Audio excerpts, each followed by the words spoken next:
The second chance for justice. Hello everyone and welcome back to our channel. Today I have a story that will make your heart beat fast.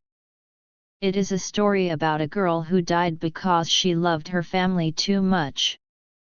Have you ever been the responsible one in a very toxic family? In my past life I was a fool who gave everything away. I sold my beautiful condo in the city of Chicago. I did it to pay for my brother's flashy wedding and his heavy debts.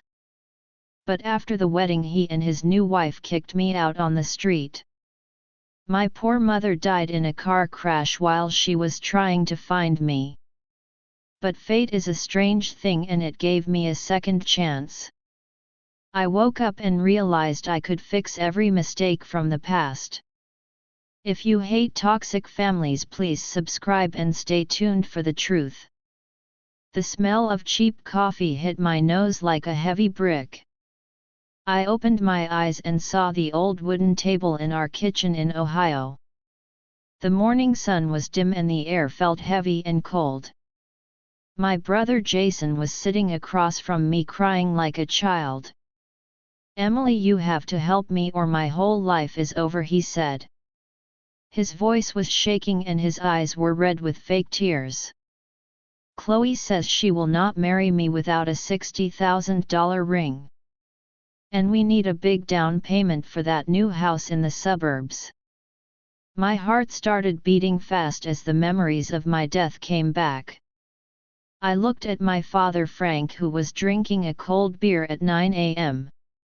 He slammed his heavy hand on the wooden table and glared at me. "Emily, you are his older sister and you have the money in the bank. You need to sell that condo in Chicago and help your own blood." In my last life I cried and agreed to help them because of guilt. But this time I felt nothing but a cold and sharp anger inside. I looked at Jason and let out a loud and dark laugh. "You want me to sell my only home for a piece of jewelry? Are you out of your mind or just incredibly pathetic?" The room went silent as they stared at me in total shock. They were not used to the quiet and obedient girl fighting back. My father stood up and his face turned a deep and angry red. "How dare you speak to your brother like that, Emily? He is the future of this family and you are just a girl," he yelled. I stood up too and I did not back down or look away. If he is the future, then this family has no hope at all. Jason is 27 years old and has never held a real job. He spends his days playing video games and dreaming of fame. And Chloe is not a princess, she is just a common thief. Jason jumped up from his chair and tried to grab my arm in anger. "Do not talk about my fiancé that way, you jealous girl." I dodged his hand and pushed him back into his chair with strength. "Touch me again and I will call the police and file a report. I have worked 60 hours a week for 5 long years to buy my home. I am not a bank for your lazy and selfish mistakes anymore." My mother Mary came in from the laundry room shaking with fear. She looked at me with eyes full of sadness and many years of pain. "Emily, please just listen to your father for once and stay quiet." I walked over and held my mother's rough and tired hands. "Mom, I am doing this to save you and not to hurt you," I whispered. "Do you remember how they treated you like a slave for years? They made you a servant in your own house while they spent money." I looked at the clock and knew that Chloe would arrive very soon. She always came over on Sundays to demand more expensive gifts. Right on time, a flashy red car pulled into our dusty driveway. Chloe walked in wearing a designer dress she could not afford. She ignored me and went straight to my father for a fake hug. "Oh Frank, I am so stressed about the wedding planning this week. We really need that extra cash by the end of the month for the cake. I pulled out my phone and played a secret video I found earlier. I had discovered it on a private social media account last night. The video showed Chloe at a loud club kissing a wealthy older man. She was telling him how she was scamming a dumb boy for a house. The video played loudly for everyone in the kitchen to hear. Chloe's face turned from fake sweetness to pure white terror. Jason's jaw dropped as he watched his dream girl laugh at him. "Is this the woman you want me to buy a house for?" I asked. "She is using you and she is using our family money for her lover."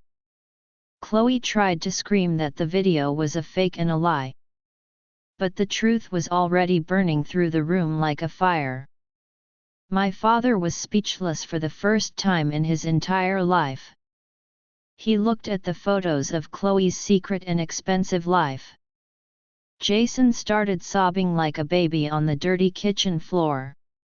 "My life is ruined and it is all Emily's fault for showing me this." I realized then that Jason would never take any responsibility.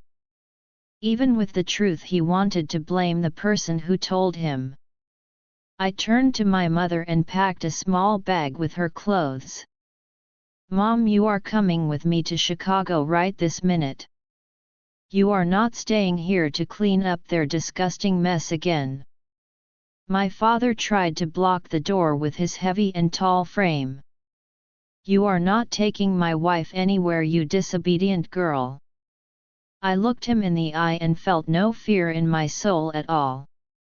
"Dad, if you do not move, I will report your tax fraud to the city. I know about the cash you hid from the factory 5 years ago." He stepped back and his face turned pale as he realized I knew. I led my mother out to my car and we did not look back once. We could hear Jason screaming and Chloe begging for mercy. But those sounds were like beautiful music to my tired ears. As we drove away from that gray and depressing suburb of Ohio, the sun started to rise over the green hills in the distance. My mother looked out the window and smiled for the first time. I realized that saving myself was only the first step of my plan. The real victory was giving my mother a chance to breathe again. In the months that followed, Jason's life fell apart completely. Without my money, he could not pay his credit card debts. Chloe left him for the wealthy man in the video within a week. My father had to return to work at a local grocery store.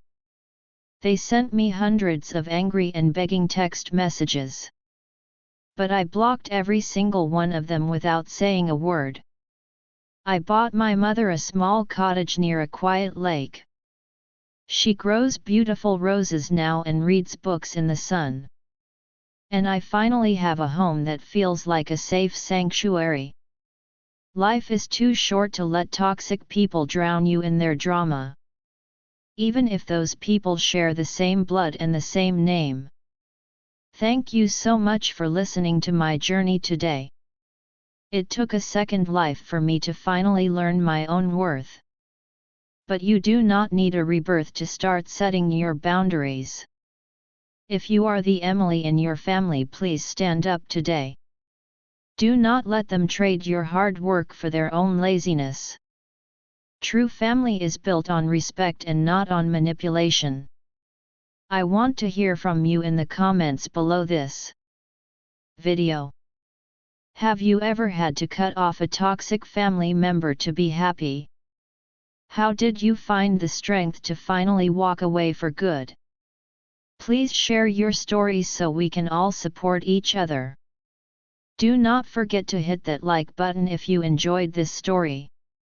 And subscribe for more stories of justice and new beginnings. Your support helps me keep sharing these important life lessons. Remember, you are the main character of your own life story. Do not let anyone else write your script or steal your joy. I am Emily and I will see you in the next video very soon. Stay strong and keep moving forward towards the light.